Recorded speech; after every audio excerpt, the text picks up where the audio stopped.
What's up? My name is Adrian, this is Rabona TV, and with the start of the new MLS season comes the start of a new series on this channel. I watch the MLS, a lot of my subscribers watch the MLS, so let's have a weekly show dedicated to this league where we can review, discuss, and argue.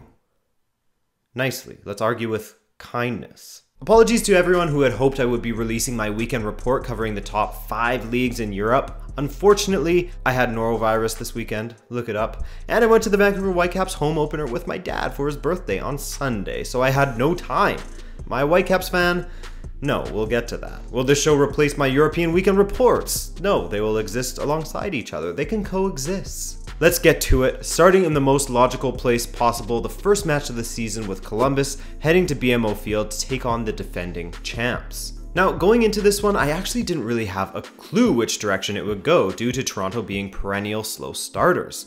Last season, they began their historic campaign with 1 win, 4 draws, and a loss from their first 6 matches. 2 seasons ago, same sort of deal. 2 wins, 2 draws, 2 losses. So, with the tricky Columbus Crew side coming to town, a team that is really rallying around each other to hashtag save the crew, it was a tough one to call, and for Toronto, it was a tough match to swallow. Despite having the majority of the possession, as they often do, and outshooting the Crew, Toronto lacked a bit of sting and their trademark polish in the finishing department, and their defense looked shook and unorganized at times, at least by their standards. I mean, Martinez should have put Columbus up after just 11 minutes of play, but it wasn't until the 43rd minute that Columbus would get the go-ahead and the first goal of the new MLS season, as Federico Higuain's volley just bounced in under Bono. And just after the half, Columbus's Pedro Sanch played a perfect diagonal ball that split Toronto's defense, leaving newly acquired Gyasi Zardes to slot it past Bono for 2-0 after just 45 minutes.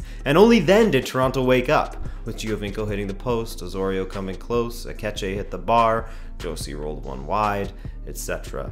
etc. Like I said earlier, Toronto are super slow starters, so just because they lost to Columbus on the opening day doesn't mean they're doomed to a Leicester City-like title defense. In fact, they were a little unlucky in the attack, so once they shake the rust off and the new players get acclimatized, they'll be doing fine.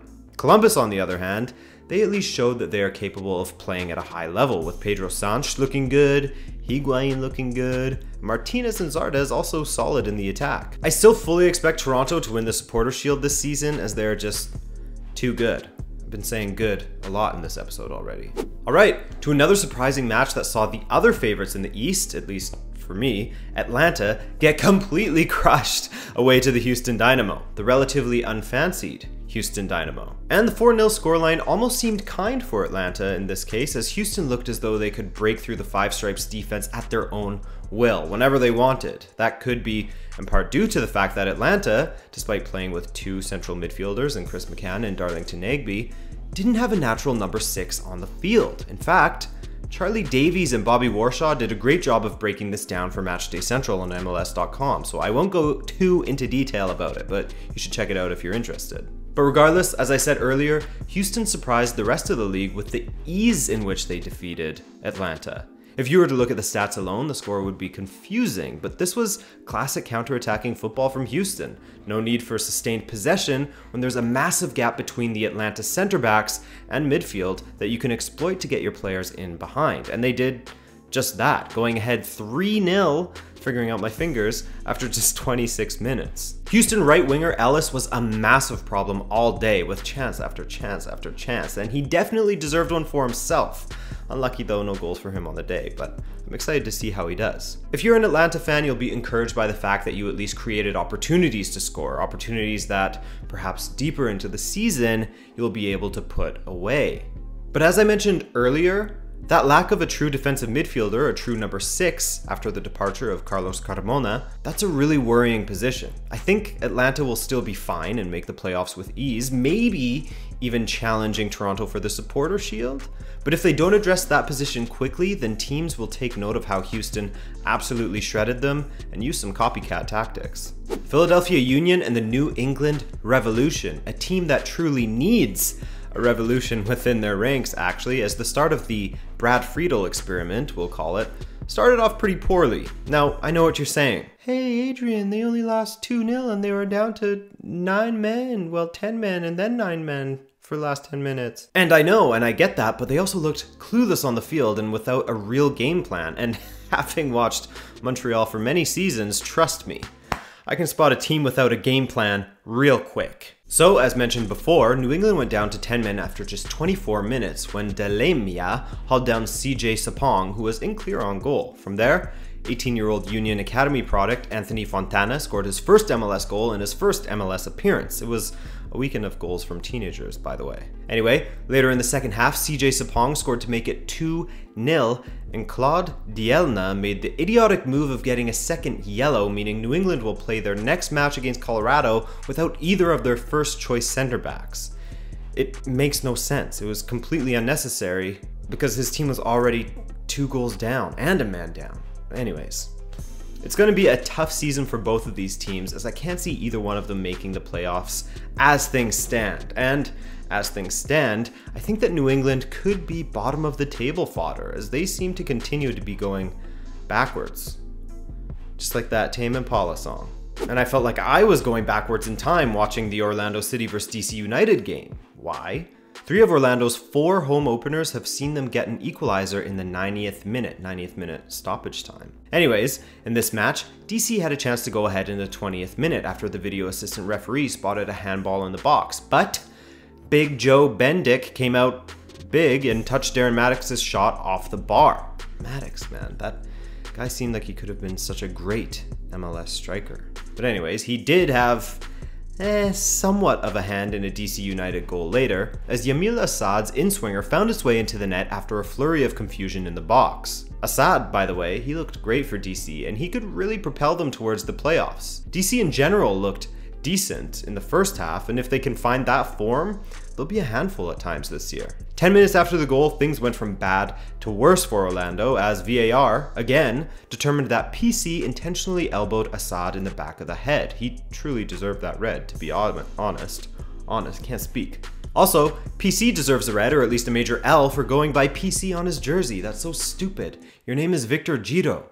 Not a fan. Credit to Orlando for sticking to it, and in the second half, despite being a man down, they really began to take it to DC, and as I said, they were rewarded in the 92nd minute with an equalizer from Stefano Pino on his Orlando City debut. So, DC could be in the playoff running with the aforementioned Assad pulling the strings for them, but I like what I'm seeing from Orlando as well. Granted, they have a lot of changes to their squad this season. There were 7 players making their Orlando City debut in this match, but I like the team that they have put together, and I fully expect them to make the playoffs. Justin Miram will be huge for them in the attack, just like he was this weekend, and Mohamed El Munir is going to be a great left back. That last-ditch tackle on Maddox in the 78th minute was beautiful. Alright, FC Dallas welcomed Real Salt Lake, the team with my least favorite name in the league. Sorry, RSL fans. And early in this one, RSL's defense took a while to wake up, as Urruti had a couple of chances to take Dallas ahead, but ultimately it was RSL that went ahead in the 25th minute as J-Wow Plata cut inside of Cannon and slotted it under Maurer. From there, Dallas was unlucky as they had an Urruti attempt saved off the line by Raimondo and the rebound going out off the bar. Dallas kept plugging away and they were rewarded for their efforts in the 85th minute when Urruti drove into the RSL box, cut the ball across the 18, or the 6 I should say, and Marcelo Silva smashed it into the back of the net. His own net. Unlucky. I don't know how I feel about either of these teams yet. Dallas just crashed out of the CONCACAF Champions League, which is nothing new for MLS teams really, and RSL are a tricky team, but by no means a dominant team. I think the biggest question that all RSL fans are worried about is how Kyle Beckerman is going to fare without his hair. So keep an eye on that developing story. I'll surely be keeping you abreast of all updates. San Jose and Minnesota, as the Loons look to start off this season a lot better than they started off last season. Remember when they lost 5-1 to Portland on the first match day? Well, they definitely put up more of a fight in this year's opener than in last, as they headed down to beautiful San Jose in what was one of the more entertaining matches of the weekend. Danny Husen scored after 27 minutes and Valery Kazashvili got a little jealous, so he put one away himself just 1 minute later. Minnesota started to show signs of life in the second half, but ultimately after 59 minutes, Husen scored his second of the night. He looked great, to be honest, and I think he'll be scoring a lot of goals for San Jose this season. I'm sure San Jose fans started to get stressed after Kevin Molino made it 3-1 in the 81st minute, and if they weren't, then they certainly were stressed when Molino completed his brace in the 85th to make it 3-2 with just 5 minutes and stoppage time remaining. But ultimately, San Jose held on for the 3-2 victory. Now, if you're a San Jose fan, you're probably excited about the form that Hosen seems to be in, but maybe a little worried about the concentration of your team as they let Minnesota dominate them in their own home in that second half. If you're a Minnesota fan, you're probably disappointed with the loss, but optimistic that your team can go away and bully an opponent, at least in the second half. And besides a 2-minute lapse in which you conceded 2 goals, you would have been all right. That's a promising start.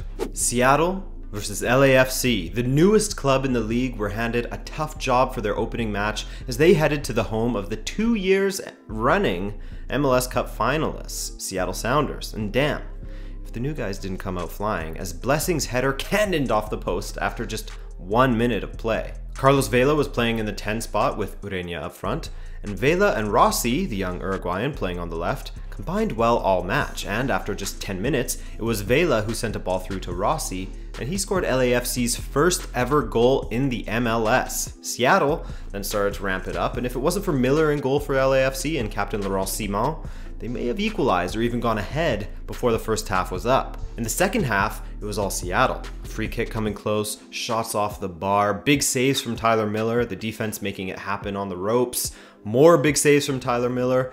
It was madness. And after a red card for Tony Alfaro in the 83rd, LAFC was able to see out their first victory in their first match in the MLS. I fully expect Seattle to do well this season and easily make it into the playoffs. The saves that Miller made yesterday, coupled with their bad luck in coming close on numerous occasions, was just overall a bad day at the office. LAFC, on the other hand, I really like what I see from them in the attack, and if Miller can continue to play as he did, then they will have a great backstop. My only fear is their squad size, as I think that they only have 19 outfield players in their roster at the moment, and that will be a huge problem down the stretch once injuries inevitably start to pile up. If they bring in a few key acquisitions, however, and deepen their squad, then they could definitely make a run for a playoff spot. Alright, back to Montreal as they went to Vancouver for an all-Canadian matchup to kick things off at home for the Whitecaps. The match started rather cagily, with a lot of players not even being able to stand on their feet. It was kind of bizarre. Dude who sprays the turf must have gone a little heavy on the slick stuff. But anyway, the match can pretty much be summed up by looking at the second half alone. Kai Kamara just did Kai Kamara things, aka score against the Montreal Impact. Again, he just can't help himself whenever he plays against them. Oh, and by the way, I knew I was going to be doing this show, and so I thought, hey, I should film something. So this is legit the only time I took out my phone, and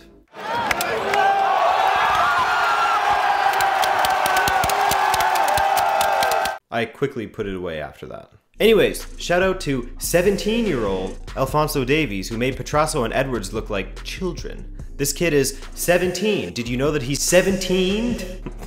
Because the media won't let you forget. He's fast, and he's starting to get better technically as well. He has a massive future, and if Balutable can go from Montreal to Barcelona B, then Davies can certainly cut it in Europe as well. Speaking of, he scored his first MLS goal to go along with his assist to Kamara just 7 minutes later. He kind of made a mess of the finish considering the range he finished from, but it went in nonetheless, and Montreal looked done from there on out. But they weren't. Mancosu finished off a nice cross from Lovitz, and then Mancosu did Mancosu things, aka miss a sitter. Montreal could have come away with a 2-2 result in this one, but ultimately, Vancouver got the result that they deserved. There are rumors that Montreal have signed former Marseille defender Rod Fanny as a replacement for the injured Zakaria Diallo, which, if it's true, I don't know. The dude is 36, but apparently still super mobile for his age, so we'll see. Any defender now is better than playing a right back like Raitala in the center back position. Oh, what's that? Fanny was a right back when he was in his pomp?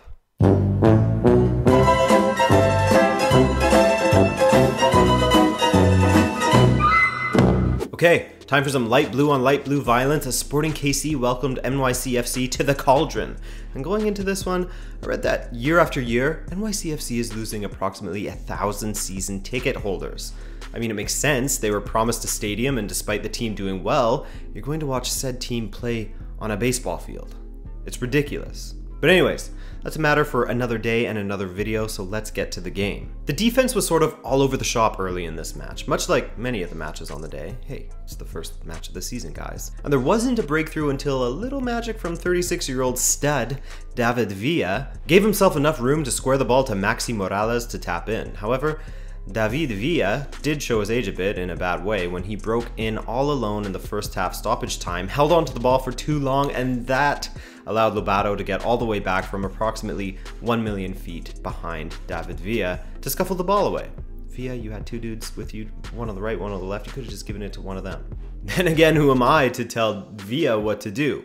No matter though, as after the half, in the 52nd minute, a sexy flick from Herrera. Just look at it before I move on, please. Sent in Ben Sweat, who has one of the better names in the league, who squared to Jesus Medina, who was able to put it in to make it 2-0. Sporting didn't look awful. In fact, if it weren't for Johnson, they probably would have, well, only lost 2-1. But they also didn't really have the most lethal looking chances, and that's something fans are worried about. Without a legit number 9, they just look a little impudent in the attack. However, both of these teams will probably make the playoffs, with Kansas City being the lesser sure thing of the two. And finally, folks, we have the LA Galaxy and the Portland Timbers. These two teams have such an interesting rivalry. Remember that video Portland released last year? Hilarious. The Los Angeles Galaxy, to be specific. An erratic system of stars bound by gravitational forces beyond anyone's complete understanding. Not to mention the Shooting Stars video the Galaxy released. Dom is done. But anyways, there's a little more hope amongst Galaxy fans this season in comparison to the last, where they finished in 11th in the West. No bueno. By the way, that translated to 22nd overall. Already, their attack looks a little more potent with Ola Kamara spearheading it, and he bundled one over the line in the 32nd minute, but they weren't done there. Mind you, the Galaxy should have won this one by a lot more, but referee Marufo, well, did all up. Thankfully though, the right team won in the end, and he didn't really affect the result. The Galaxy played with a chip on their shoulder, and like they're doing everything in their power to not defend their wooden spoon title. The wooden spoon, by the way, is of course the fictional trophy given to the worst team in the league. If you go off this match alone, and yes, it's the first of the season, then LA look like they will be a great team and will definitely make the playoffs. And Portland look as though they have a lot of adapting to do with their new high-pressing style. Playoffs for them? Perhaps. Alright, that will do it for this week's episode. I went fairly in-depth with each match this week as not all of the teams played, but next time it will be a little bit shorter. Plus, as the season goes on, more storylines will unfold, and those will take priority over just another routine win by one team or the other. Cool? If this was your first time finding us, then make sure to hit that subscribe button. My name is Adrian. Thank you so much for watching, and have a nice day.